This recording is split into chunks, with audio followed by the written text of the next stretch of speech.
Welcome to DanYellScraps. My name is Danielle and I'm glad that you're here. Make sure you hit subscribe, like, and that bell so you don't miss another tutorial. So today we have a case layout from Pinterest, and I am using an old selection of papers that are not available currently, but it's a great stash buster. So I'm going to start with 2 base pages. I'm going to cut 5 of my photos. 4 of them are going to be 3.5 by 5, and 1 of them is going to be 2 by 2. I'm going to have all of these strips here. They are cut at 2 by 10, and there are 10 of them. Then I have 2 of these bases for my photos to lay on, and they are 9.5 long by 5.5 tall. I'm going to use my Versamats here to make sure that I have everything lined up straight, and then we will get started placing down some of these strips. When you're doing something with a variety of patterns, it is a good idea to place all of your items so that the busy patterns aren't next to each other. So this might take a bit of moving around so that some of the colors flow nicely and some of the patterns don't crowd each other. So you can see here that I will definitely move things around here and there just to make sure that the flow is nice. I did try to pick colors that pulled from my pictures so that everything was cohesive. Sometimes that doesn't always happen, and that's okay. So as I go through, I'm just realizing that I don't care for these ginghams. I do end up using them, but I do move things around so that the colors flow a little bit better. I do want to make sure that some of the pieces, like I said, aren't super loud next to each other, and we have some calming colors through here. Just always do a dry run for myself before I start gluing down, just to make sure that I'm really happy with the process. I just use a Tombow dry adhesive applicator here, and it works really well. Usually I use an ATG, but I'm out of that refill, and I'm not sure that I'm going to buy any more. I just feel that the refills are a little bit out of my price bracket at the moment, and I think maybe I would get better by with using something like this little Tombow here. All right, so those are coming along nicely. When I put them down, because they're 10 inches long, I made sure the top and the bottom were lining up with the marks on my Versamat at 11 and 1. And then I just sort of eyeball this here, and I put it at 3 1/4. So the bottom of it is at 3 1/4 here, and then adhere it down so it just sort of sinks nicely for the center line here. I'm going to straighten out my paper and find that 3 1/4 mark and use my finger to sort of feel that it's on there straight. So then I'll go ahead and apply the same application to the right side of the paper. Remember, your layouts, when they're double-sided, are sisters, but they're not twins. So they don't always necessarily need to look exactly the same. This particular layout, it does mirror each other very, very well. But as you see them, when we start to put the pictures in and things of that nature, we have a little bit of differentiates between the two. So we'll just apply this last strip here. Again, that's 5 strips on each page for a total of 10 strips that are 2 inches wide by 10 inches tall. And there's a lot of play here. You don't have to cut your pictures to 3.5 by 5. You could definitely cut them 3 by 4, 4 by 6. You could do a plethora of variety of layouts with this. It doesn't have to necessarily be how I have it stated here, or shown here, I should say.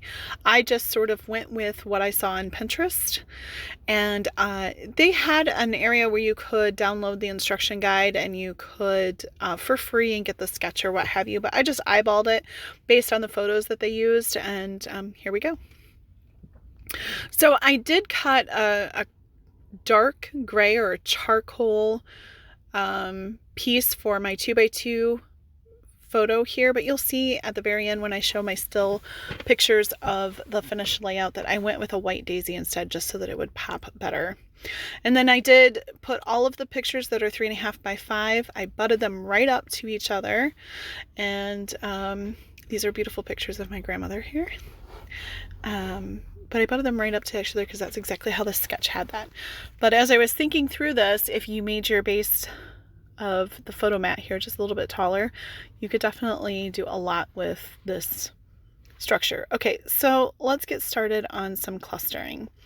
So when I cluster, I always try to create a triangle effect so that it draws my attention to wherever I want my eyes to focus. So for clusters, I have taken all the adhesive off of my stickers from my sticker sheet. And I have these scrap circles from a die cut that I keep, and I use those as a base to sort of help me build up these clusters. Not necessary, you can just glue them to each other, but this sort of just gives me a surface to work. And then if a little bit of the white sticks out, it's usually no problem because it looks cohesive, like it goes together, but it sort of helps me create a flowing cluster. So I'm just looking for something for this verbiage here. It says snuggles, and I want to put it over on that last picture on the right, and a little bit of 3D foam tape on the back of this sentiment, and then I can adhere it right down in. And I just had it hang off of my background here. In the sketch, it does have sewn lines or drawn faux lines for sewing on each one of those rectangular strips. My pattern paper was kind of dark and it wasn't bright and cheery, so I didn't feel that it was necessary to do that exactly. So here you can see I'm coming in with that charcoal, trying to make it work, but I honestly end up not using it because I can just see here how much better a white will make it pop on all of those. Down here is where your journaling is going to go and your title. I chose Love You Forever.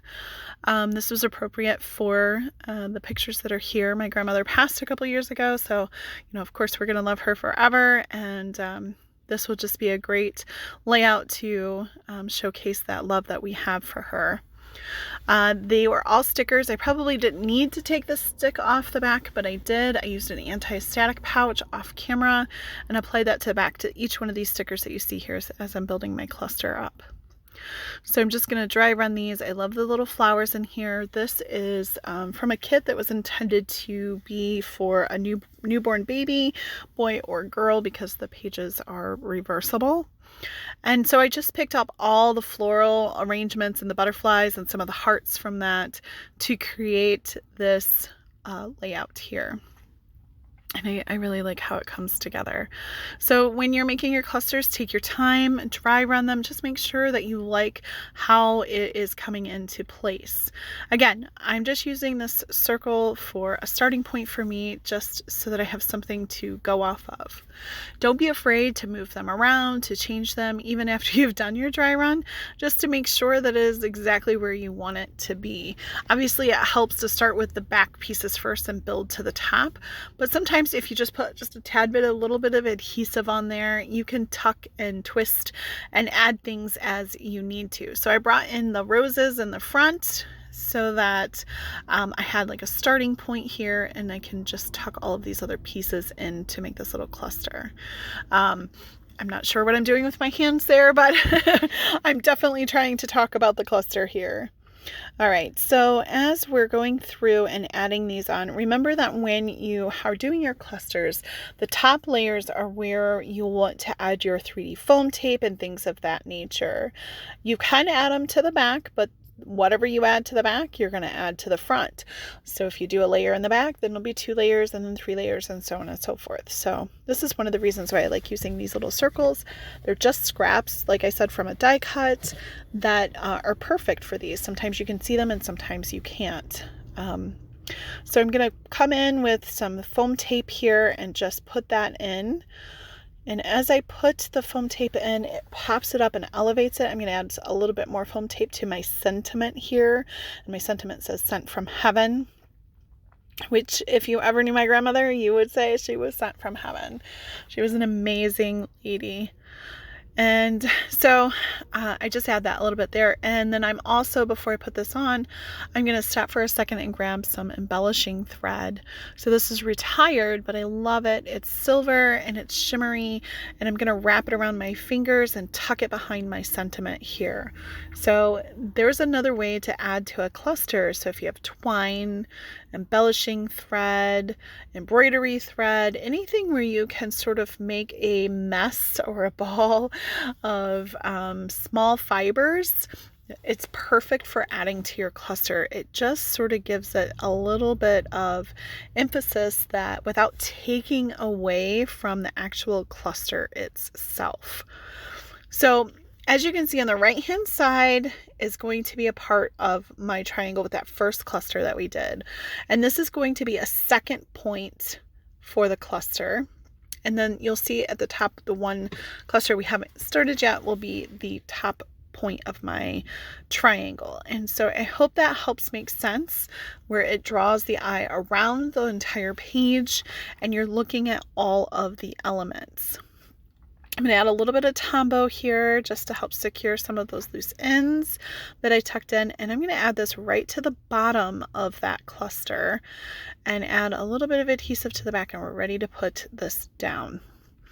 So when you're doing your clusters, they're yours. So if you don't like the way it looks, start over, make sure it's what, sings to you and makes your heart happy, right? I'm just making sure I have enough space for my title here, and I like the way that it's going. And let's go ahead and work on this last cluster. So this one doesn't have as much going on with it as the other ones do. I only have 3 elements that are going to go on here. I want these mushrooms to go in the back. Then I'm going to go ahead and put in this little moth. And then I will go ahead and lastly put in that big flower sticker cluster with just a nice little strip of foam tape to add some dimension to that. I don't come in with any more of that embellishing thread. I sort of left that at that first one.